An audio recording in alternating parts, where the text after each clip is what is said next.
Так, вот мы сейчас находимся буквально в преддверии Манявского водопада, вон он там вдалеке. Сейчас мы к нему подойдем. Добраться до него, это, конечно, обалденное дело. Около 7 километров полного бездорожья от села Манява.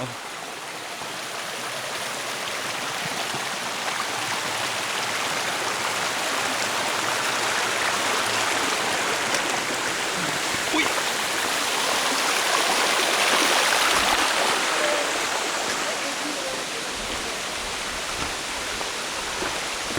Вот он.